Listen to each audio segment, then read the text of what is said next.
Minnesota's Democratic State Senator Omar Fateh joins me now. It's good to have you with us, State Senator. You've seen the Reuters reporting about new instructions. I've seen other members of the Minnesota legislature saying nothing has changed. There are still sweeps going on in neighborhoods, chemical irritants being used. What are you personally seeing, and what is it that you want to see change that would constitute something meaningful to you in terms of Operation Metro Surge? Absolutely. And what we have been seeing and experiencing is that there has not been a wind down as of yet. Just this past Tuesday, we saw in Columbia Heights a student on his way to school being captured and detained. And he was only released because he just happened to have a passport on him. A day later, a man also in St. Paul who was volunteering at a food shelf at a community center was detained as well. And he was quoted to say, I am a resident, I'm a citizen, and so on. A day after that, a couple of days ago, we saw that in Apple Valley High School, ICE was asked to leave after being approached. And then also that same day, someone was targeted at a Target parking lot in Target. And so what we want to see is not just a wind down, but me and my colleagues, folks that live here, want to see ICE completely out of our communities. What we've seen is that people have been targeted regardless of documentation status, and now we have two United States citizens that have been murdered at the hands of ICE. You may know Representative, and I apologize if I get this first name right, Aisha Gomez, member of the state representative in Minnesota. She posted on X today, neighbors were hit by chemical munitions and one was arrested in my district literally 90 minutes ago. That is sometime earlier this afternoon. What does that suggest to you, and do you know anything about that? Yeah, Representative Gomez is also the representative of my Senate district as well. We're partners in this. And what we've been continuing to see is that when folks have been peacefully observing ICE, just as they form neighborhood response groups, recording, exercising their First Amendment rights, that they've been met with hostility and at times violence. And since the beginning of this operations, which is the largest ICE operations in our nation's history, what we've been seeing is this hostile, violent interactions by these untrained and untamed officers. And so whether it's a wind down or a lessening of agents, what we're saying is that that's not good enough because unless they're completely gone, we're going to continue to see this kind of hostility. Mayor Jacob Frey here in Washington, D.C., addressing the Conference of Mayors, suggested that people in Minneapolis, and I wonder if this is something you have done yourself, are carrying passports to protect themselves should they be stopped. Is that something that has occurred to your constituents? Do you do it yourself, State Senator Fateh?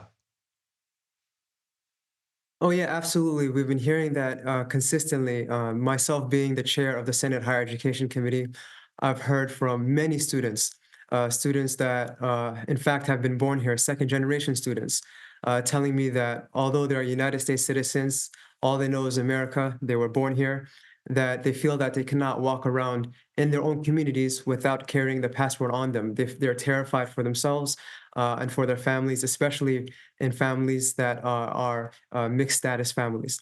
And that should not be happening in 2026. Do you do that? I myself, I've been carrying my passport. I've seen colleagues carry their passport on them and organizers, neighborhood response groups, all of the above, correct.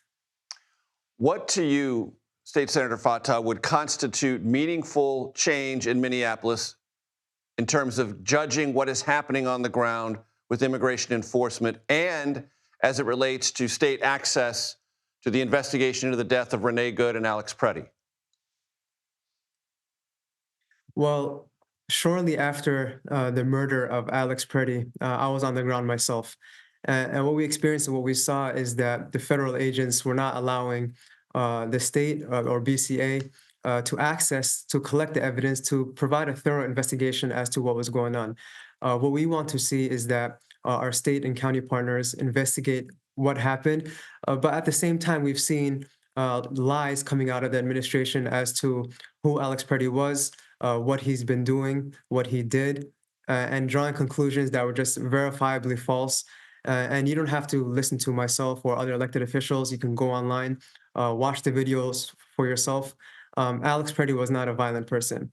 And himself and Renee Good unfortunately lost their lives being community protectors, just like so many other neighbors have been doing at this time. And so, what looks like justice to me, myself, our community members, is that there's a thorough investigation that leads to charges and arrests, no matter what your title is, whether you're a federal agent or so on.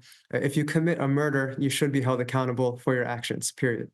You mentioned Alex Preddy. I wanted to give you a moment, State Senator, to tell me what you think of the video that we just talked about with my colleague Ian Lee, showing 11 days before his death, Alex Preddy engaging with immigration officers, kicking out a taillight, and being set upon by those officers. Well, we've seen neighbors taken to the streets very upset, and rightfully so. Not only have their neighbors been targeted unjustly, we've seen multiple constitutional violations from folks being physically attacked by ICE. We've seen immigrant-owned restaurants having ICE go into the restaurants, lock the door, saying that we're not going to leave unless everyone here provides their documentation. We've heard about patients in holding within hospitals having their identities and their names changed so that their loved ones could not find them. At times, folks that were, for example, in a coma and couldn't make a medical decision by themselves that requires What about families Alex to do so. Preddy's conduct, though? Well, his actions 10 or 11 days prior to his death did not justify him being murdered at the hands of ICE. We've seen folks just like him take to the streets, observe ICE, and we're going to continue to see this type of tension and elevated emotions unless ICE leaves our communities. State Senator Omar Fateh, I appreciate your time. Thank you. Thank you.